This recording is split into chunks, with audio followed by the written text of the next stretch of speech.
I'm Nate Bertone. I am the set designer for Mystic Pizza and the resident set designer for the 2021 season in the Leary Pavilion. 7 months ago I got a script and I had my first meeting with Casey Hushin, the director, and we started thinking about what we wanted this space to be. And at the beginning of this season, we didn't even know what Ogunquit Playhouse was going to be capable of in a pandemic, in a space outdoors where we've never done theater before. Out here with the COVID protocols, we've created a 25,000 square foot open air venue where we have sides that are constantly open for safety and social distancing, which means that the audience is almost double as wide as what it normally is inside. So in order to create a design that captures full stage left to right and really creates a picture that people will be interested in, we had to design a stage that is 104 feet wide.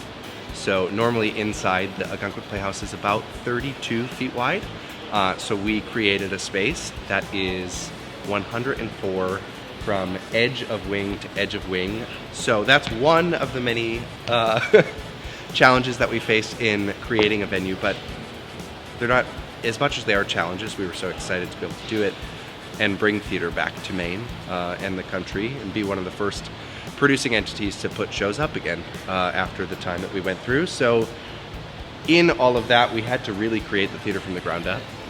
And this truss is also something that we can't hang anything additional from, so it's only for lighting. So when you look at the sets, the whole set kind of has to wrap around this truss. When in a normal theater like the Ogunquit Playhouse inside, all the lights would be hidden, so we wouldn't see any of those. So out here in this space, we've had to come up with a design where no audience member really feels like all they're staring at is a silver truss with lights. So we've given them design all the way to the edges of this tent. So when I was a kid, my grandfather and I would hang out in our little workshop when my parents were at work, and he, for a hobby, created miniature versions of ships that sailed the world. So I'm from a coastal town. I'm from Salem, Massachusetts originally, and one of the ships that was always in port there was the Friendship of Salem, just, a place that we went and visited a lot. So he would create replicas, and one of the ones I remember so specifically was the Friendship. And he would use miniature balsa wood and toothpicks and every piece of wood that is for craft models under the sun. Super glue, which I started to use, and at the age of 4, like to put my fingers together, which was not the greatest thing to do, but it got me really interested in miniature versions of things. And so when I went into actually elementary school and preschool, we were doing shows where someone would ask me, hey, do you want to create part of this little set? So we would create a model and just do it with cardboard and popsicle sticks and wrappers and all sorts of fun things. And then I started creating sets with them in middle school, and I started designing sets in high school. And I got my first professional job when I was 18 years old, designing the set of Grease with Theater by the Sea in Rhode Island. So from there, it turned into 50 shows to now. Designing a brand new show is one of my biggest passions in life because it's never been done before. And even though Mystic Pizza is based on a movie, so we have a source text that the show was based off of originally, it's a completely new experience. So no one has ever been able to design the show before, no one has ever creatively thought through it before. So what we got to create was a wholly original experience for every audience that comes here. Unlike the next show, Young Frankenstein, or even Margaritaville, which was a regional premiere, but it had been designed before, Mystic Pizza has never been touched. So to be able to create a show that is wholly original from the ground up was probably the most exciting process. And also it's always one of the most creatively challenging processes because you're not being able to look at what anyone else has ever done to solve a problem. And I think that that's the most exciting for me, is there's no guidebook on how to figure out how to tell the story when the women go from the docks to the pizza shop to the docks in 3 minutes in a show. It's like a movie. The scene changes constantly to tell the story. But we created a space that I think fully captures the reality of Mystic Pizza, and it really takes us to Mystic, Connecticut. Follow me and we'll give you an insider look at all of the set pieces of Mystic Pizza.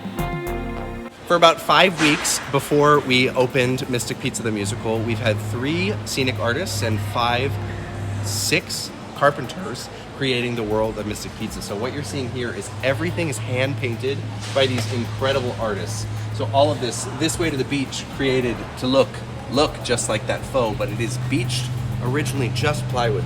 These doors, all of these, incredible age. It was just plywood when we started. So if we go around the corner here, we've got about 100 buoys across the set. Something that some people won't see is that almost all of these buoys have a dedication and a name of someone that's no longer with us, that is a loved one of someone involved in the show.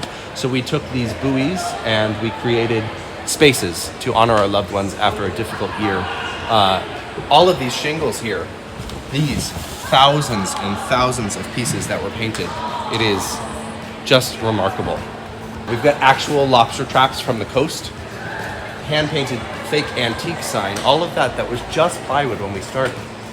This entire band shack is based on an actual shack on the coast. It is all made out of 2x6 wood and posts, and it is one of the most sturdy things you'll see on our set, but it has to be. We have 6 band members that play inside of it and create this home for Mystic Pizza. Up here we have a sign created by one of the companies that has worked with many of the places on Broadway, including the Moulin Rouge sign and the Waitress sign, and that is our Mystic Pizza neon sign as well.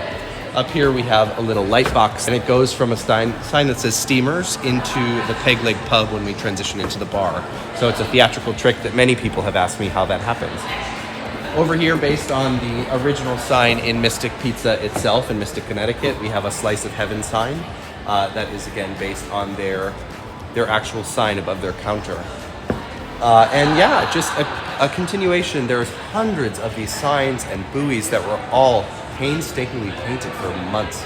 Here you can see these little seagulls. They're hidden throughout, but they're a part of the coast and something that we know and love. Sometimes everyone hates, but some people love. When I do shows, I like to honor people that have inspired me and helped me move along. As I mentioned, my grandfather owned a printing shop when he was young. So this is my grandfather's printing shop, Nuco Printing. And my grandfather and grandmother were the ones that took me to the coast as I was growing up in Salem, Massachusetts. So Tom and Barbara's Fish Fry is inspired by them.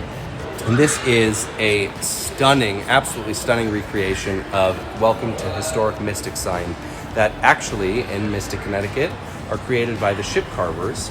But here it was created by Cheryl Dolan, our lead paint charge.